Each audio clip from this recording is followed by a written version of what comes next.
Bonjour à tous, dans cette vidéo nous allons nous intéresser au divorce. Il n'existe pas un type de divorce, mais plusieurs. De plus, le divorce est de plus en plus courant dans notre société, ce qui a poussé le législateur à déjudiciariser la pratique. Ainsi, vous n'êtes plus obligé de passer devant le juge afin d'obtenir un divorce.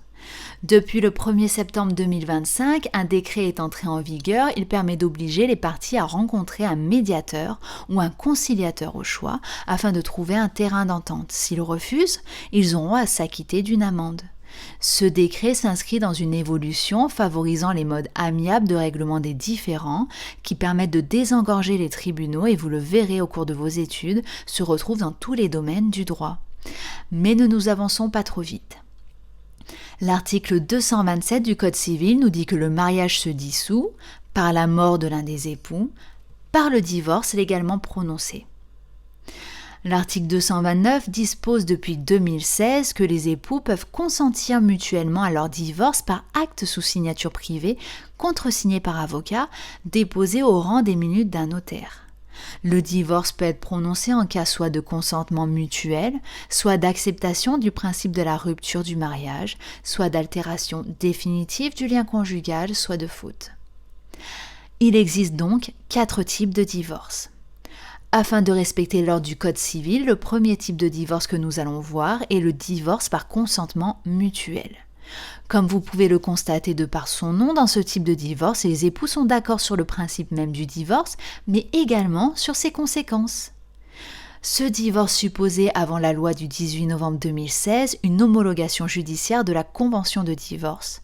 Suite à la déjudiciarisation, il se fait dorénavant par acte d'avocat, sauf exception de l'article 229-2, puisque les époux ne peuvent consentir mutuellement à leur divorce par acte sous signature privée contresigné par avocat lorsque le mineur, informé par ses parents de son droit à être entendu par le juge dans les conditions prévues à l'article 388-1, demande son audition par le juge, ou l'un des époux se trouve placé sous l'un des régimes de protection prévus au chapitre 2 du titre 11 du présent livre.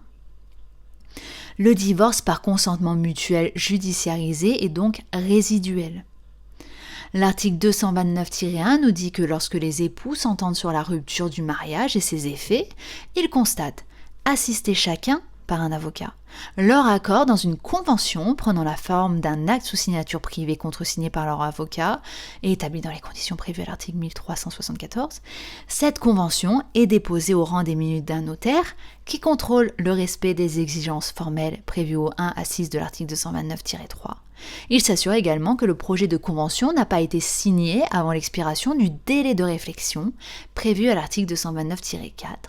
Ce dépôt donne ses effets à la convention en lui conférant date certaine et force exécutoire.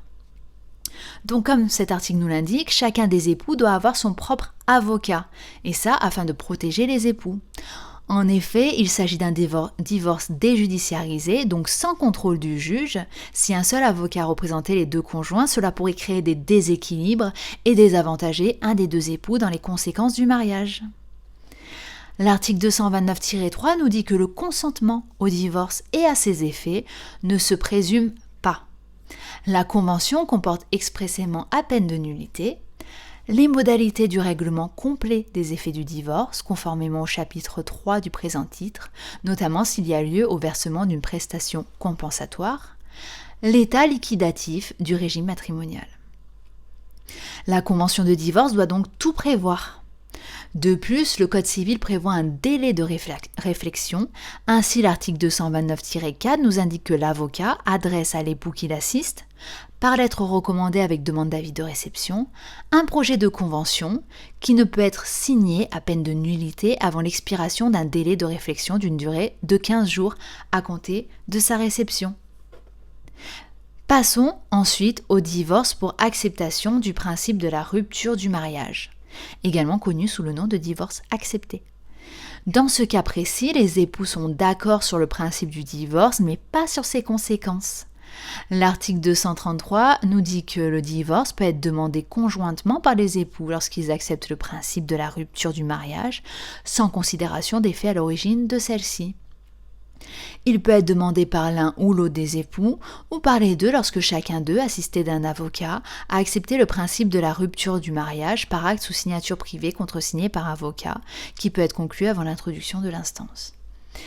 Il s'agit donc d'un divorce judiciarisé où le juge joue un rôle essentiel. Ainsi, l'article 234 dispose que s'il a acquis la conviction que chacun des époux a donné librement son accord, le juge prononce le divorce et statue sur ses conséquences. Enfin, l'article précédent, le 233, nous précise que l'acceptation n'est pas susceptible de rétractation, même par la voie de l'appel. Le troisième type de divorce est le divorce pour altération définitive du lien conjugal. L'article 237 nous dit que le divorce peut être demandé par l'un des époux lorsque le lien conjugal est définitivement altéré. Ce type de divorce remplace depuis la loi du 26 mai 2004 le divorce pour rupture de la vie commune. Un époux peut l'imposer à l'autre si certaines conditions sont remplies. Ainsi, l'article 238 nous dit que l'altération définitive du lien conjugal résulte de la cessation de la communauté de vie entre les époux lorsqu'ils vivent séparés depuis 1 an lors de la demande en divorce. Si le demandeur a introduit l'instance sans indiquer les motifs de sa demande, le délai caractérisant l'altération définitive du lien conjugal est apprécié au prononcé du divorce. Attention, petite particularité, cet article poursuit ainsi. Dès lors qu'une demande sur ce fondement et une autre demande en divorce sont concurremment présentées, le divorce est prononcé pour altération définitive du lien conjugal sans que le délai d'1 an ne soit exigé. Ce sera le cas quand un époux demande le divorce pour altération définitive du lien conjugal, alors que le second demande le divorce pour un autre motif. Enfin, le dernier type de divorce est le divorce pour faute. Cette faute est définie à l'article 242. Celui-ci nous dit que le divorce peut être demandé par l'un des époux lorsque des faits constitutifs d'une violation grave ou renouvelés des devoirs et obligations du mariage sont imputables à son conjoint et rendent intolérable le maintien de la vie commune. On rappellera les devoirs en citant l'article 212 du Code civil, les époux se doivent mutuellement respect, fidélité, secours, assistance. Il y a donc 2 éléments cumulatifs qui constituent la faute nécessaire à la demande en divorce pour faute. Une violation grave ou renouvelée des devoirs et obligations du mariage rendant intolérable le maintien de la vie commune. Le juge a un pouvoir d'appréciation. Est-ce que l'infidélité pardonnée a-t-elle rendu intolérable le maintien de la vie commune ? Attention, il s'agit bien d'une violation grave ou renouvelée et non grave et renouvelée. Ainsi, cette violation peut être unique. Elle sera suffisante si elle rend intolérable le maintien de la vie commune. Sur cette notion de pardon, l'article 244 dispose que la réconciliation des époux intervenue depuis les faits allégués empêche de les invoquer comme cause de divorce. Le juge déclare alors la demande irrecevable. Une nouvelle demande peut cependant être formée en raison de faits survenus ou découverts depuis la réconciliation, les faits anciens pouvant alors être appelés à l'appui de cette nouvelle demande. Le maintien ou la reprise temporaire de la vie commune ne sont pas considérés comme une réconciliation s'ils ne résultent que de la nécessité ou d'un effort de conciliation ou des besoins de l'éducation des enfants. Que se passe-t-il si l'époux qui demande le divorce pour faute n'est pas lui-même irréprochable ? L'article 245 nous dit que les fautes de l'époux qui a pris l'initiative du divorce n'empêchent pas d'examiner sa demande. Elles peuvent cependant enlever au fait qu'il reproche à son conjoint le caractère de gravité qui en aurait fait une cause de divorce. Ces fautes peuvent aussi être invoquées par l'autre époux à l'appui d'une demande reconventionnelle en divorce. Si les 2 demandes sont accueillies, le divorce est prononcé au tort partagé. Même en l'absence de demande reconventionnelle, le divorce peut être prononcé au tort partagé des 2 époux si les débats font apparaître des torts à la charge de l'un et de l'autre. Enfin, sur le sujet des demandes concurrentes de divorce par les 2 époux, citons l'article 246. Celui-ci nous dit que si une demande pour altération définitive du lien conjugal et une demande pour faute sont concurremment présentées, le juge examine en premier lieu la demande pour faute. Enfin, dans tous les cas, les époux sont encouragés à s'entendre sans le recours au juge. L'article 247 dispose ainsi que les époux peuvent, à tout moment de la procédure, Divorcer par consentement mutuel, par acte sous signature privée, contresigné par avocat, déposé au rang des minutes d'un notaire. Dans le cas prévu au 1 de l'article 229-2, demander au juge de constater leur accord pour pouvoir prononcer le divorce par consentement mutuel en lui présentant une convention réglant les conséquences de celui-ci.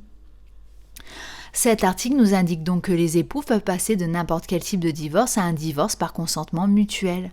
À noter également que si le divorce a été demandé initialement pour altération définitive du lien conjugal ou pour faute, les époux peuvent basculer sur un divorce accepté, aussi nommé divorce pour acceptation du principe de la rupture du mariage. Enfin, l'article 247-2 nous dit que si le demandeur forme une demande en divorce pour altération définitive du lien conjugal et que le défendeur demande reconventionnellement le divorce pour faute, le demandeur peut invoquer les fautes de son conjoint pour modifier le fondement de sa demande.